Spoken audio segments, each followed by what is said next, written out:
সবুজে সুনিপুণ একটা সুন্দর গ্রাম। এই গ্রামে নানা রকম মানুষ বাস করে। এদের মধ্যে অনেকে আছে ধনী, আবার অনেকেই আছে গরিব। মোড়লের একমাত্র কন্যা মিনি। মিনি বড্ড অহংকারী।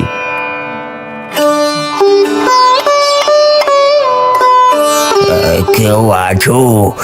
আমাকে একটু খেতে দেবে?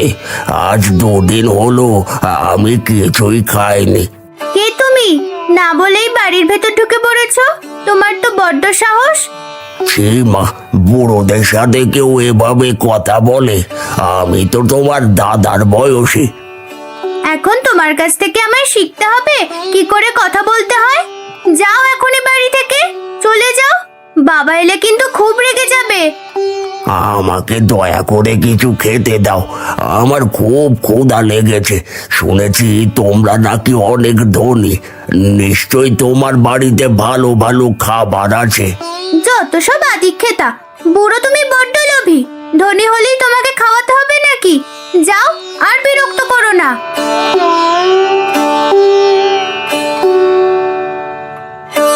এই গ্রামে আরেকটি দরিদ্র পরিবার বাস করে।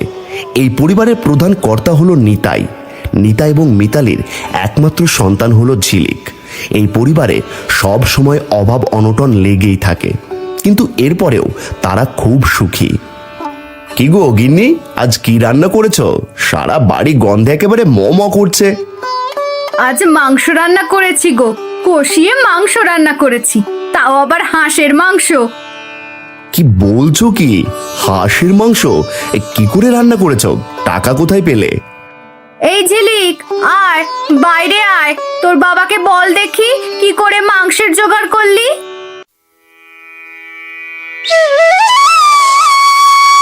আর বলো না বাবা, প্রতিদিন স্কুল থেকে আসার সময় মোড়লের বাড়িতে গিয়ে কিছু কাজ করে দিয়ে আসি, আর তাই মোড়লের বউ খুশি হয়ে আমাকে 2টো হাঁসের বাচ্চা দিয়েছিল। ওগুলো পেলে আমি বড় করেছি। হ্যাঁ গো, ওখান থেকে একটা হাঁস আজকে রান্না করলাম, খেয়ে দেখো দেখি কেমন হয়েছে। না না, এই ব্যাপারে আমি মোটেই খুশি হয়নি। তোকে আমি পড়াশোনা করতে পাঠাই, মানুষের বাড়িতে কাজ করতে নয়। তুমিও তো আমাদের সংসারের জন্য খুব পরিশ্রম করো বাবা। তোকে নিয়ে আমার অনেক স্বপ্ন। তুই পড়াশোনা করে ভালো কিছু করবি, আর কোনোদিন মোড়লের বাড়িতে কাজ করতে যাবি না, আমি বলে দিলাম। হ্যাঁ,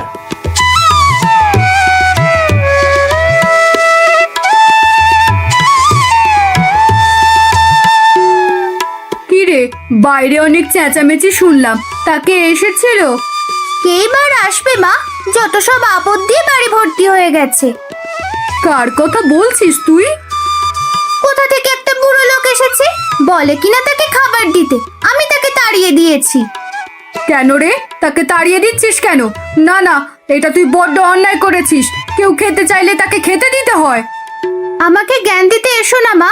আমি হলাম মোড়লের মেয়ে, এই গ্রামের সবচেয়ে ধনী লোকের মেয়ে, আর আমাকে কিনা সে তুই করে বললো। ইদানিং দেখি তোর বড্ড অহংকার হয়েছে মিনি, এসব যেন আমি আর না দেখি।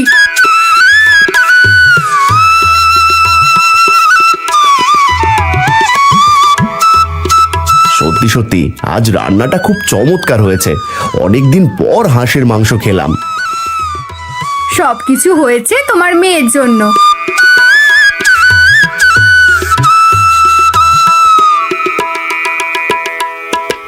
কেউ আছো? আমাকে 4টে ভাত দাও না গো, 2 দিন হলো না খেয়ে আছি। আহারে, তোমার বুঝি বড্ড ক্ষুধা লেগেছে তাই না? এসো এসো, আমাদের সাথে এসে বসো। সত্যি সত্যি তুমি আমাদের খেতে দেবে? তুমি আমাদের বাড়ির অতিথি, তোমাকে খাওয়াবো না তো কাকে খাওয়াবো? আমাদের সাথে খেতে বসো। তোমার ভাগ্য আছে অনেক ভালো, বলো আজ বাড়িতে হাঁসের মাংস রান্না হয়েছে। নাও দেখি, পেট ভরে খেয়ে নাও, একটুও লজ্জা পেও না। সত্যি সত্যি হাঁসের মাংসটা খুব ভালো রান্না হয়েছে। আমার স্ত্রী অনেক বছর আগে এই চুই ঝাল দিয়ে হাঁসের মাংস রান্না করতো। আমাদের বাড়িতে চুই ঝাল নেই গো, তাই তোমাকে রান্না করে খাওয়াতে পারলাম না। এখন আর কথা বলো না, খাওয়ার সময় এত কথা বলতে নেই।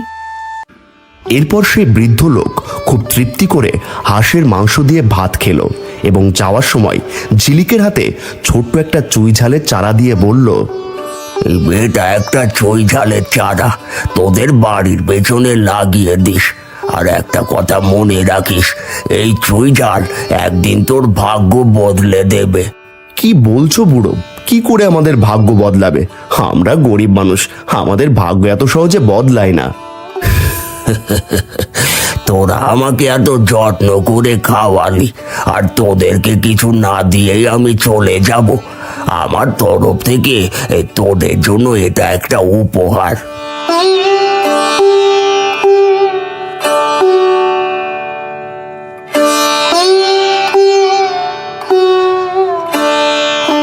কিরে, তোর ব্যাপারখানা কিরে? 2 দিন হলো আমাদের বাড়িতে কাজ করতে আসিস না। মা তোকে যেতে বলেছে।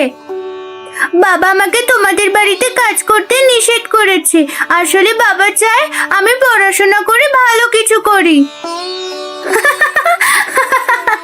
ছোট লোক ঘরের মেয়ে, পড়াশোনা করে তুই জজ ব্যারিস্টার হবি নাকি? সেই তো মানুষের বাড়িতে কাজ করে খেতে হবে। এভাবে কেন বলছো? গরিব বলে কি আমাদের পড়াশোনা করার শখ হতে পারে না? না, হতে পারে না।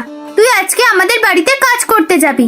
আর মনে রাখিস, তোর বাবা আমার বাবার ওখানে চাকরি করে। যদি তুই বাড়াবাড়ি করিস তাহলে বাবাকে বলবো তোর বাবাকে যেন কাজ থেকে ছাড়িয়ে দেয়। এমনটা করো না, আমি এখনই তোমার সাথে তোমাদের বাড়িতে যাচ্ছি। হ্যাঁ, তাই চল।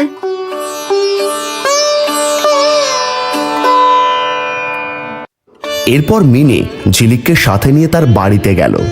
মোড়লের বউ শিরিন তাকে আদর করে ডেকে বলল, কিরে, কাকিমাকে তো একেবারে ভুলেই গেছিস। আজ 2 দিন হলো আমাদের বাড়িতে আসিস না। আর বলো না কাকিমা, বাবা বলেছে আমাকে তোমাদের বাড়িতে কাজ না করতে। আসলে সামনে তো আমার পরীক্ষা, বাসায় পড়াশোনা করতে বলেছে। বাবার খুব ইচ্ছে আমি যেন এবারে ক্লাসে প্রথম হই। দেখলে, তোমার কাজের লোকের কত বড় বড় কথা। পড়াশোনা করে ক্লাসে ফার্স্ট হবে। আরে বাহ, এ তো খুব ভালো কথা। তাহলে কদিন তুই মন দিয়ে পড়াশোনা কর। আর শোন, তোর জন্য আমি একটা নতুন জামা রেখেছি, এই জামাটা তুই নিয়ে যা। তুমি ওকে জামা কিনে দিচ্ছ কেন মা? এত দামি জামা পরার অভ্যাস তোর নেই? তোমাকে কতদিন বলেছি ওর সাথে এভাবে কথা বলবে না। ও গরিব হয়েছে তো কি হয়েছে, ও তো দামি জামা পরতেই পারে। তোমার মন যেমন বড় কাকিমা, কিন্তু তোমার মেয়ের মন তেমনই ছোট। ও জানে না মানুষকে কি করে সম্মান করে কথা বলতে হয়। তোর সাহস তো কম নয়, আমাকে অপমান করে কথা বলিস।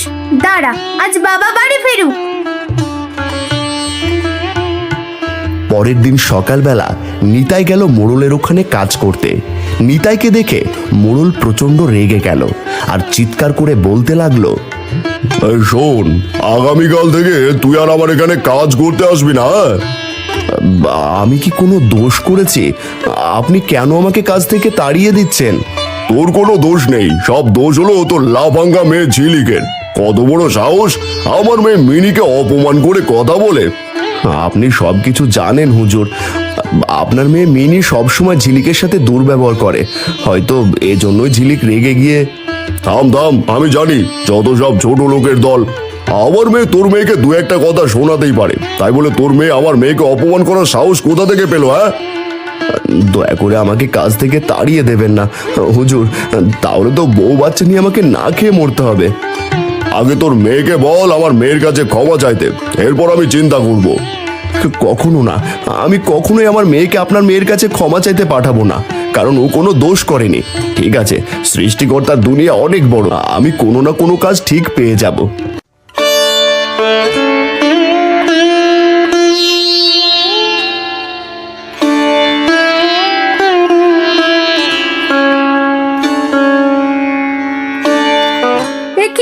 কি হয়েছে তোমার?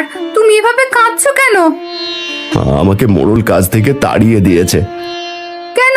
তোমাকে কাজ থেকে তাড়িয়ে কেন দিয়েছে? আর বলো না, ঝিলিক নাকি মোড়লের মেয়ে মিনির সাথে খারাপ ব্যবহার করেছিল, আর তাই তো মোড়ল রাগ করে আমাকে কাজ থেকে তাড়িয়ে দিয়েছে।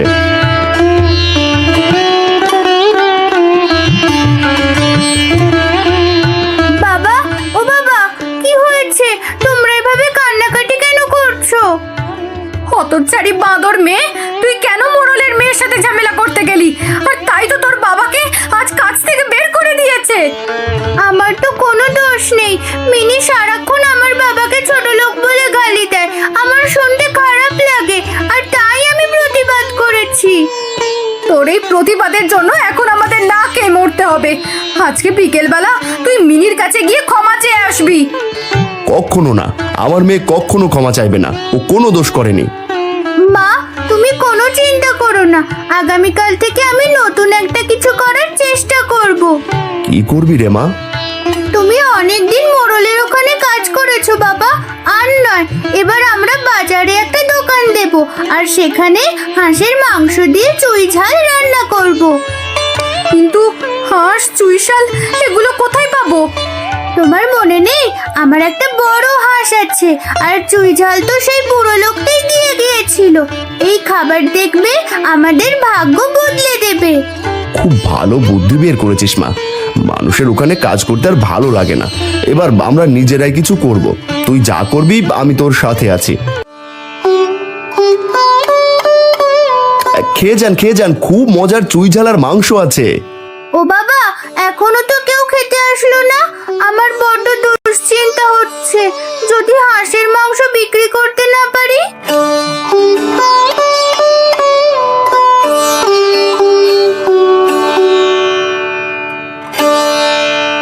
আরে বাহ, তোমাদের দোকান থেকে তো সত্যি সত্যি খুব সুন্দর হাঁসের গন্ধ বের হচ্ছে।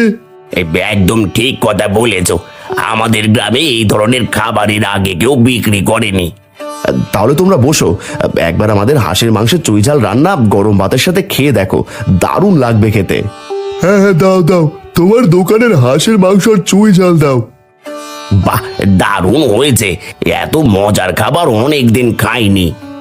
নিতাই, দেখবে তোমার এই দোকান একদিন অনেক বড় হবে, আর বেচা বিক্রিও অনেকটাই বেড়ে যাবে। আর যা কিছু হয়েছে সবকিছু আমার মেয়ে ঝিলিকের বুদ্ধিতে হয়েছে।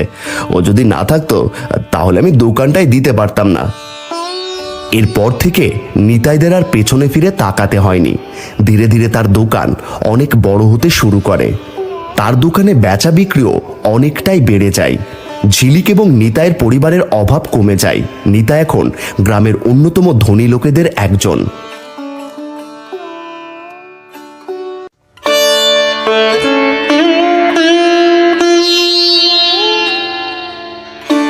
আরে মিনি, কেমন আছো তুমি? অনেকদিন তোমার সাথে দেখা নেই। আমরা কেউ ভালো নেই, তোমাদের অভিশাপে আজকে আমাদের সবকিছু শেষ হয়ে গেছে। অভিশাপ?